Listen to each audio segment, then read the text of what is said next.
And I always look forward to talking to our next guest, perhaps never more than now, as we face a historical moment where we need to care for each and every one of us in this society, and where some of us are stepping up valiantly to the challenge, and other sectors and political forces perhaps not quite so much. So I wanted to talk to her about all of that, or whatever she wants to talk about, because I'm easy. But Rebecca Cokley is director of the Disability Justice Initiative at the Center for American Progress.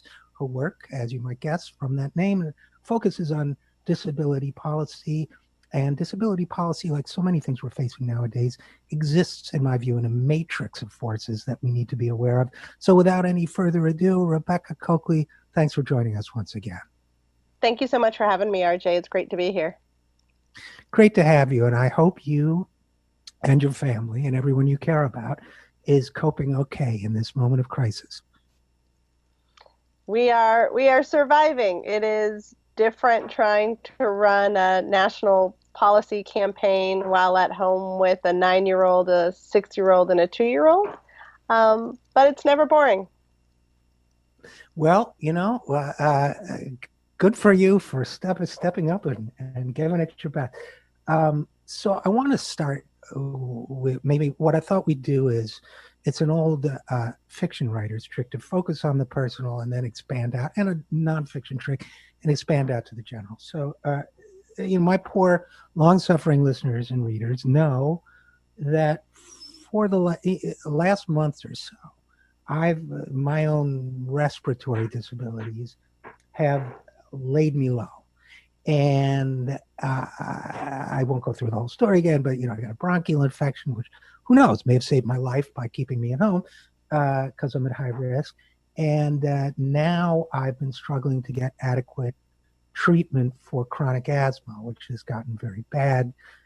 It has given me this rather attractive Rod Stewart overtone to my speaking voice, but other than that, not been a net plus for me.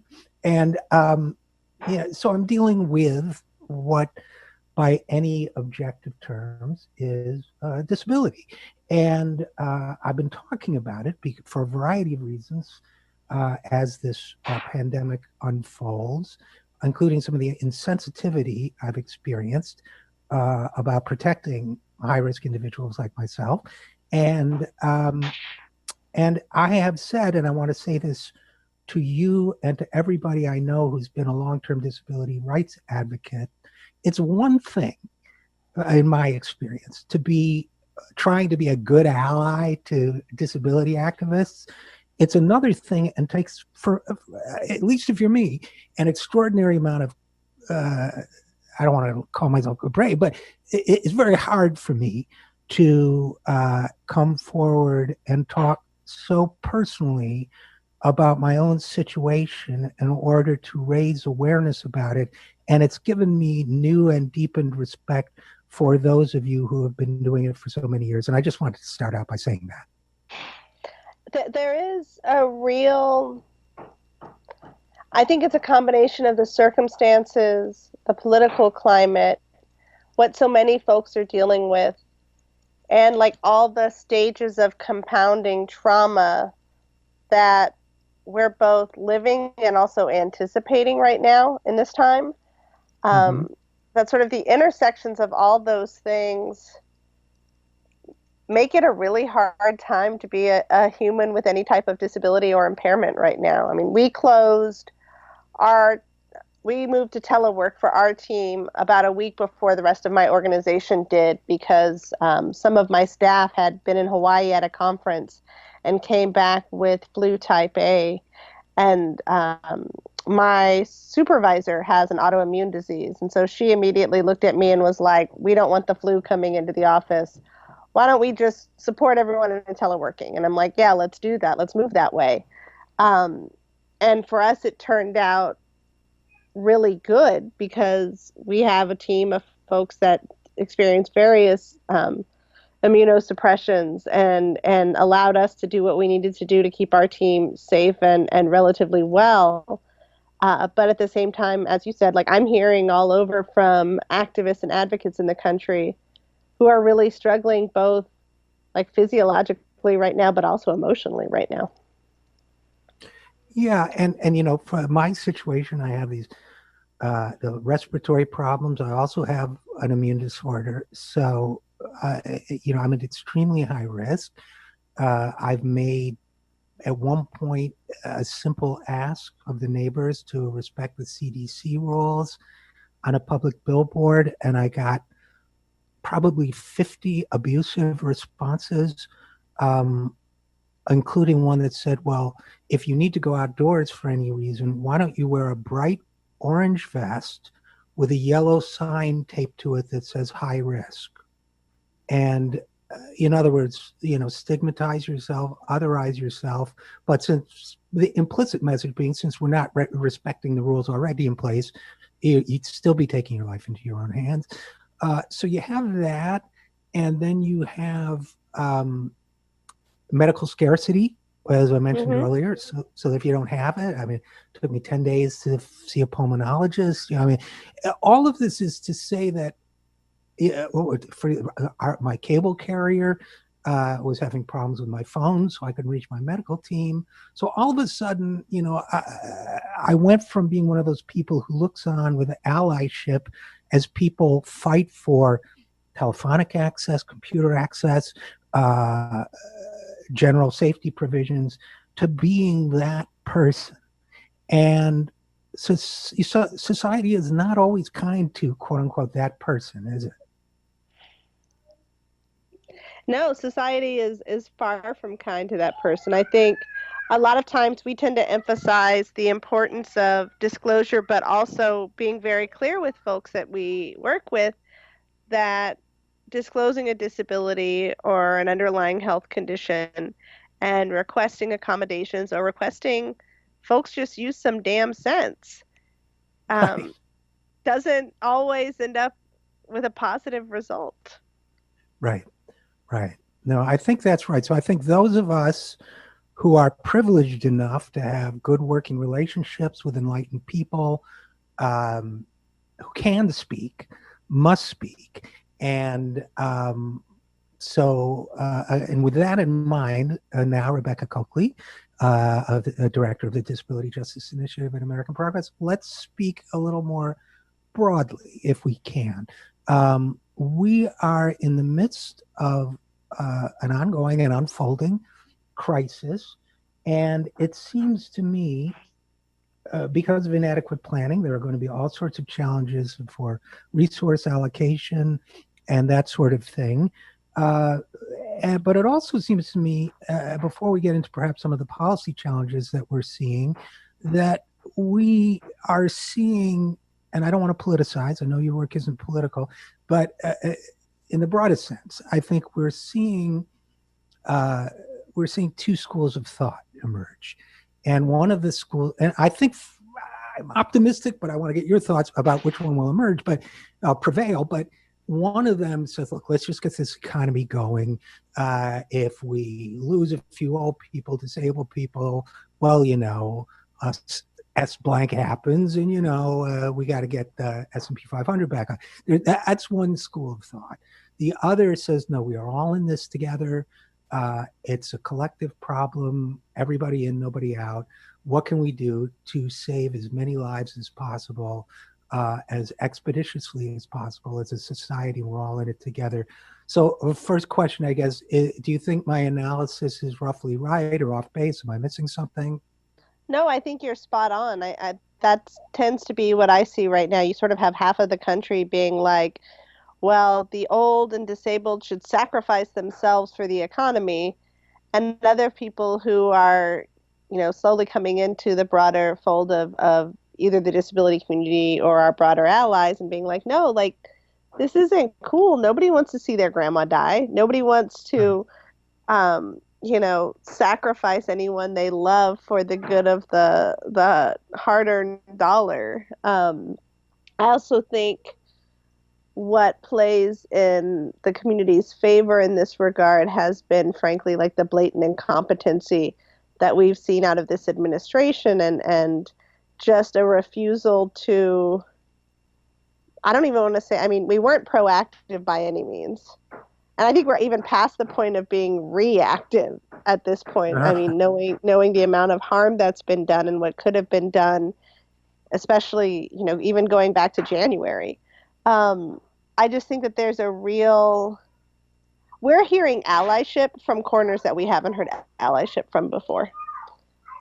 Where we've gotten requests to partner with groups and organizations that may have paid lip service to disability, if at all, before, but Hmm. are now actively, tangibly wanting to partner and lift up our priorities and make sure that the people with disabilities who are already part of their coalitions feel safe.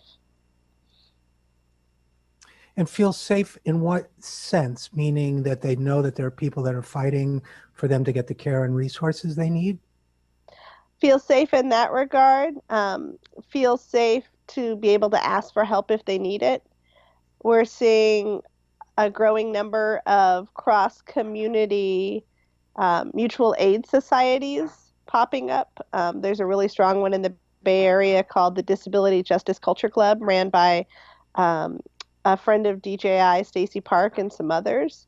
I also think that we're seeing, especially with the self isolation going on, we're seeing a lot of people who traditionally never saw themselves as part of the disability community really Hmm. openly talking about like their personal physical and mental health struggles right now.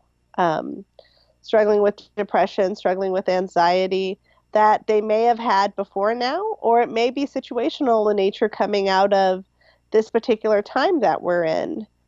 I also think as people are now relying on things like Skype and Zoom and Microsoft Teams and every type of app and platform imaginable, to the disability community, it's also kind of funny because these are things that we've asked for decades, to allow us to work from home if we have chronic conditions, or to allow us the accommodations that we need to do our jobs. And we're often told that they were unreasonable of an ask, or it was an undue burden to the employer. And now all of these things are being mainstreamed. And I hope that continues once we get on the other side of this. I'd like to believe it would continue. But I also know that America as a country has a very short history or a short memory for things like this. Yeah, it's interesting how, and I'm sorry, I'll say something political. You can ignore me, but it is interesting how, when there's an economic reason to do it, it happens overnight. When there's Mm-hmm. a human rights reason to do it, it's an impossible ask. Pretty conspicuous difference to me, I guess. And I want to talk, you alluded to it. It was actually on my list of things I wanted to raise with you. There's an interesting relationship to be explored between ableism and ageism. And to me, they are both. I love your thoughts.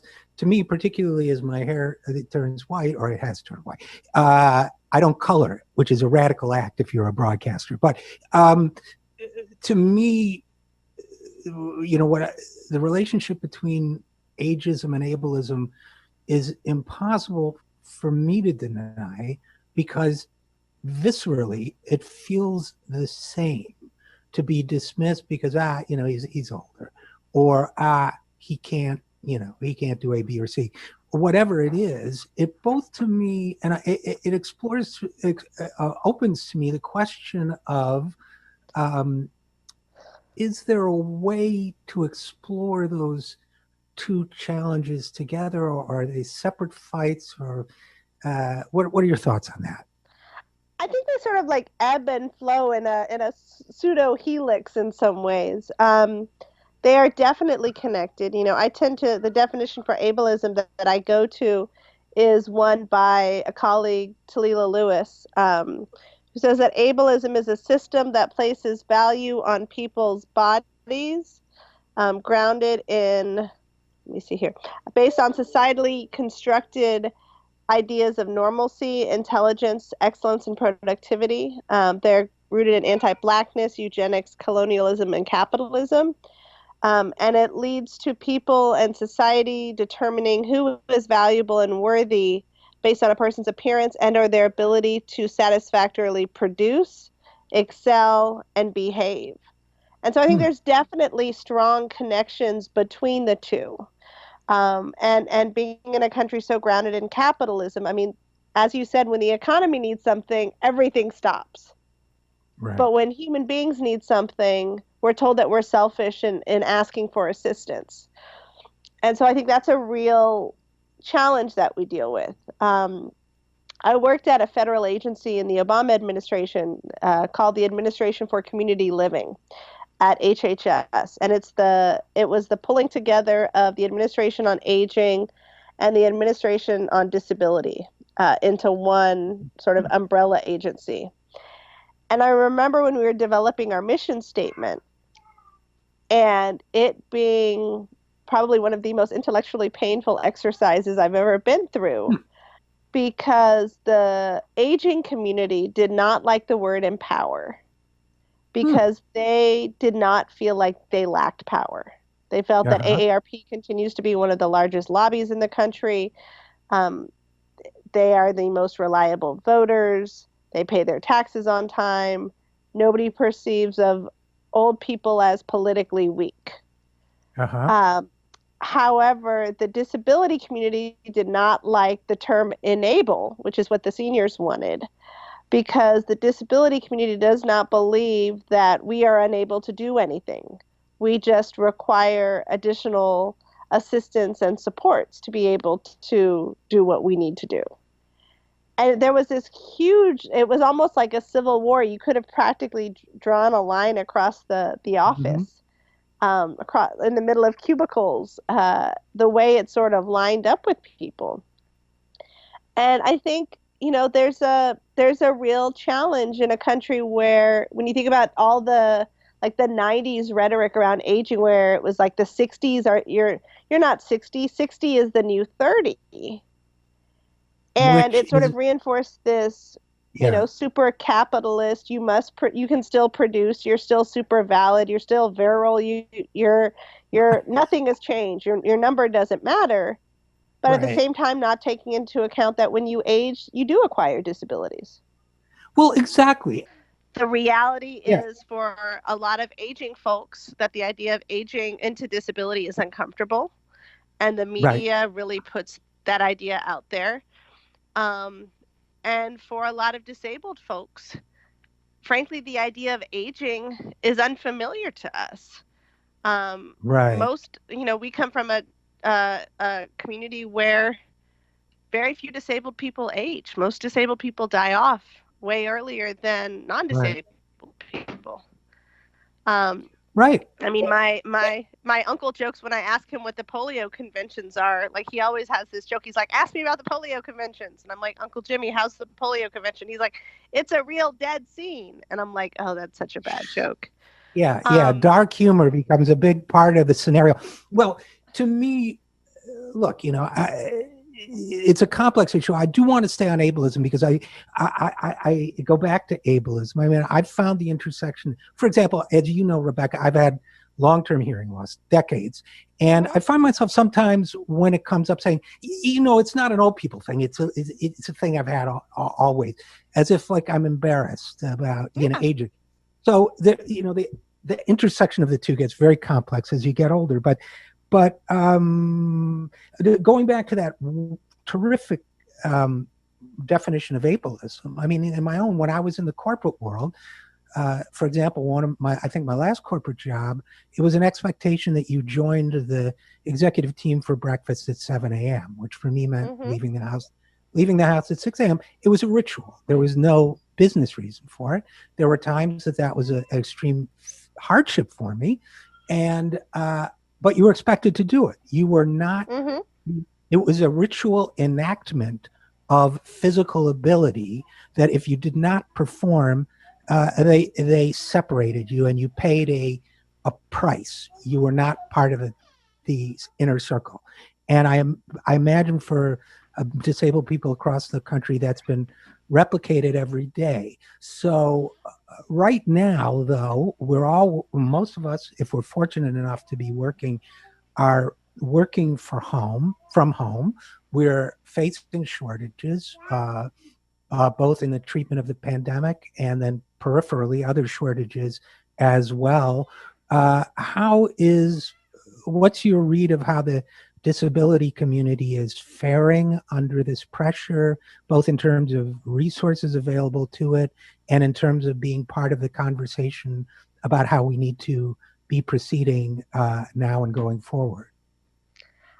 I think it's really rough for a lot of folks. We've been doing a lot. There are a number of regular sort of Twitter chats in the disability community, and we've seen participation in those ramp up, particularly in the last 2 weeks, as people have been looking for community, as people have been looking for supports.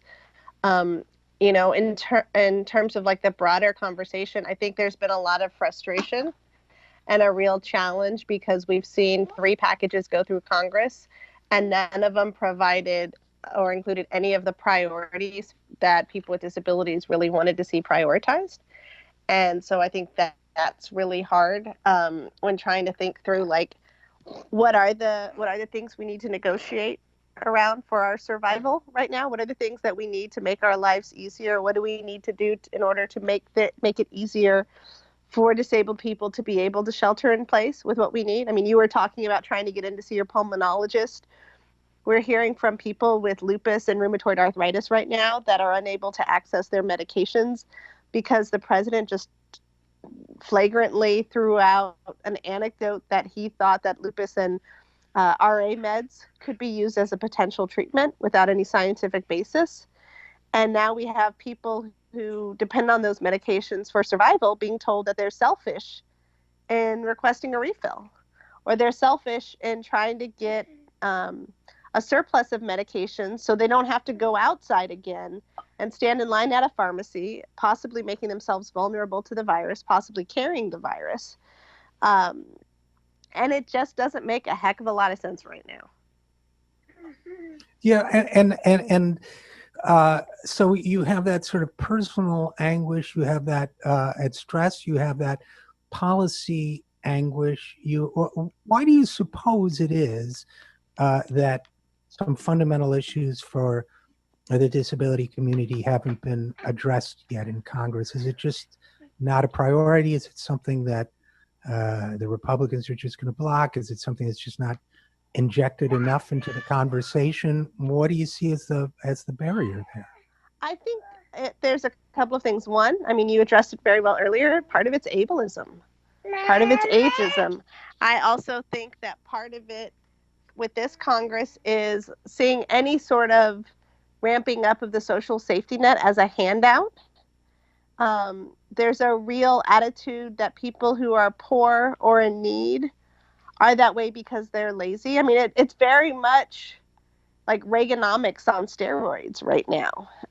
Anybody who needs anything could be handling it themselves, but they're not because they're lazy or they're not working hard enough or they're not really sick. They don't really need that.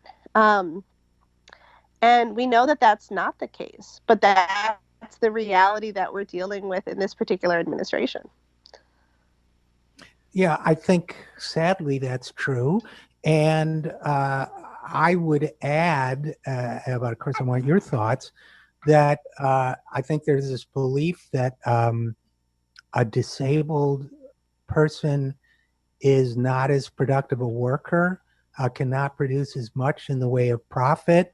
So why divert public resources to somebody that's not going to make us as much money? Maybe I'm cynical, but I feel like that's driving a lot of this too. Oh, I definitely think that's right.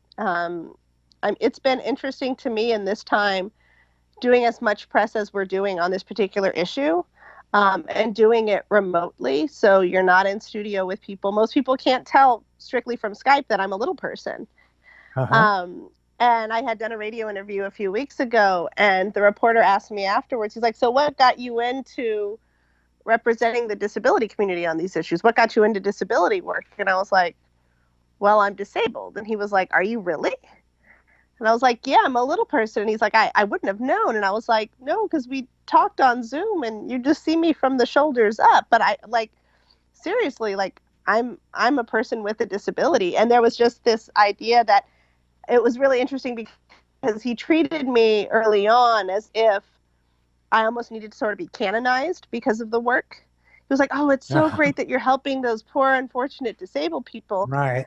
And I was like, you don't even realize, like, these are my people. Right. This is the community I was raised in. These are the mentors I have and the mentees I have. Like, this is me, my husband, my kids.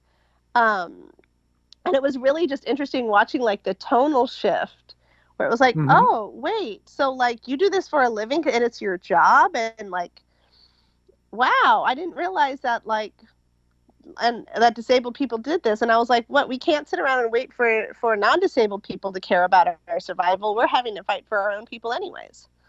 So yeah, it's very strange times right now, RJ.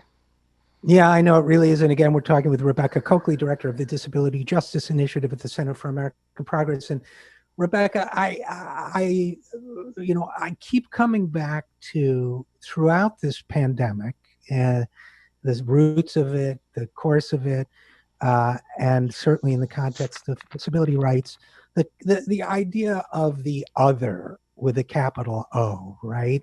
And the idea that disabled people are the other, sick people are the other, poor people are the other, and one of the things I've been pondering is in this America, in this moment, in this crisis, unless you're one of a couple hundred powerful people, I feel like we are all the other.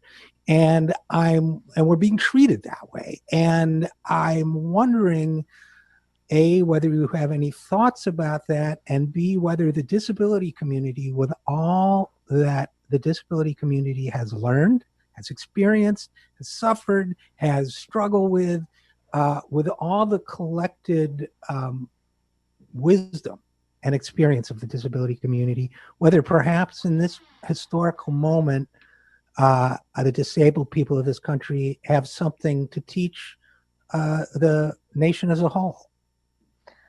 I think there's something that I keep thinking about in terms of the othering is a week ago a report came out saying that there were 147 nursing homes in the country with massive outbreaks across 27 states. And then an update to the story came out 2 days ago that said that number had moved from 147 to 400. And so I find myself thinking about that. And the reason I keep thinking about that in the context of othering is Ron Klain, who was President Obama's Ebola expert, had talked about on one of the earliest news reports I saw about the outbreak in nursing homes in Washington State, the fact that countries that focused more on having aging and disabled people at home with them were seeing a lower curve in the infection rate. Mm-hmm. And that countries that had like the nursing home industrial complex were seeing a steeper curve. And I think there's no better example of othering than that, like the actual ramifications for pushing old and disabled people out of society into a place where they can supposedly be kept safe, but they're out of our vision. We don't have to hear them. We don't have to see them. We don't have to smell them or live with them. Right. And actually seeing the ramifications of that in terms of this pandemic spread. And within the disability community, we've been talking a lot about both, like, what does this mean for disabled people in those nursing homes and long-term care facilities? What does it mean for disabled people in prison and people in prison in general? And what does it mean for the immigrants at the border camps? I mean, I think those are all places where we're seeing the rampant spread of the pandemic, and they are directly the product of America's tendency towards othering marginalized folks. Yeah, I think that's exactly right. And that's not only a social cost that we're paying collectively, but in the end, my personal belief, and then I'll give you the last word, but my personal belief is that if any one of us as an individual fails to see the full humanity of any other individual under any circumstances, including disability, then in the end, it is our own humanity that we're sacrificing by doing that. So I would just conclude, and then I'll give you the last word by saying, both for everyone's individual betterment, even if they think they're fully able, which they may or may not be, and for our collective good. This is a conversation I very much want to keep having, but I'll give you the last word. I think the last thing that I would say is somebody asked me recently where I saw hope. Like, where did I feel hopeful? And I'm reminded of what one of our elders, Susan Daniels, who was a longtime resident of New Orleans before she moved to D.C., and she ended up being a political appointee at the Social Security Administration for a long time before she passed away several years ago. And they used to ask her after Katrina about, like, the next time there was a big storm. I think it must have been Superstorm Sandy. And they were like, Susan, well, what gives you hope? Like, surely you have hope. You're an optimistic person. And I remember Susan saying, I have hope, but I also have the burden of history. And I hadn't thought about that quote of hers for a long time, actually, until about the last month or so. And really thinking that, like, we can hope that that Congress gets their act together and figures it out. We can hope that the Department of Defense starts using the Defense Production Act, and we start seeing Ford Motor Company, like, mass producing ventilators and PPE. We can hope that, I'm not a conspiracy theorist, but watching the wildfire spreading of these pandemics in the border camps seems very intentional to me. But at the same time, I know our history. And I remember what happened with the disability community and PG&E last summer when they were doing rolling blackouts and weren't warning disabled people who were ventilator dependent or electricity dependent at the time, and folks died. Like, I remember what happened to our folks in Superstorm Sandy who were left in apartment buildings waiting for EMS support that never came. And so while I want to be really hopeful right now, frankly, I'm still really scared. And, I think the only silver lining in this is the disability community knows better than to sit around and wait for non-disabled people to save us. We tend to save ourselves. And we're actively working on what that needs to look like. Well, I think that's a great conclusion. And, the burden of history and the present burden of current events is with us. So we can hope, but we should fight like HELL. I know your children are in the room, so I won't say the word. And you can totally say it. They're my kids. They hear me curse all the time. Okay, mine do too, but all right. Rebecca Cokley is director of the Disability Justice Initiative at the Center for American Progress. Rebecca, as always, wonderful to talk to you. Stay safe and well, and thank you for coming on the program. You too, RJ. Thank you so much for having me.